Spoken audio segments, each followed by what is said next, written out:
জম্মু কাশ্মীরের পেহেলগামে সাম্প্রতিক সন্ত্রাসী হামলা ঘিরে ভারত পাকিস্তানের মধ্যে সৃষ্ট উত্তেজনা যুদ্ধের রূপ ধারণ করতে চলেছে।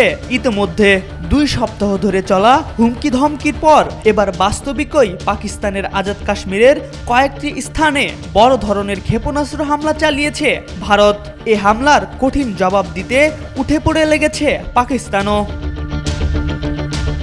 ভারত পাকিস্তান চলমান এ উত্তেজনায় ভারতের উত্তরাঞ্চলের কমপক্ষে 21টি বিমানবন্দর আগামী 10 মে পর্যন্ত বন্ধ রাখার নির্দেশ দিয়েছে ভারত সরকার।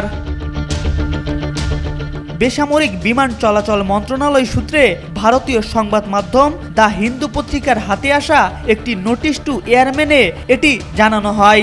গত বুধবার ভারতে 400টিরও বেশি ফ্লাইট বাতিল হয়ে যায় এবং অনেক বিমানবন্দরে যাত্রীদের ফেরত পাঠাতে দেখা যায়। বন্ধ রাখা এসব বিমানবন্দরগুলো কেন্দ্রশাসিত জম্মু কাশ্মীর ও লেহ এর পাশাপাশি পাঞ্জাব, হিমালয় প্রদেশ, রাজস্থান ও গুজরাটের মতো রাজ্যগুলোতে অবস্থিত।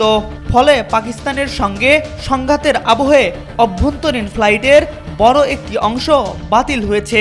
এছাড়া ভারত থেকে আন্তর্জাতিক কিছু ফ্লাইটও বাধাগ্রস্ত হয়েছে, কারণ পাকিস্তানের আকাশপথ ব্যবহার করতে না পারায় অনেক ফ্লাইট ঘুরিয়ে দিতে হয়েছে। দ্য হিন্দু বলছে, বুধবার সকাল থেকে এই নির্দেশ কার্যকর হয়েছে। অন্যদিকে মার্কিন বিমান সংস্থা আমেরিকান ও ইউনাইটেড এয়ারলাইন্স তাদের দিল্লিগামী ফ্লাইট বাতিল করেছে।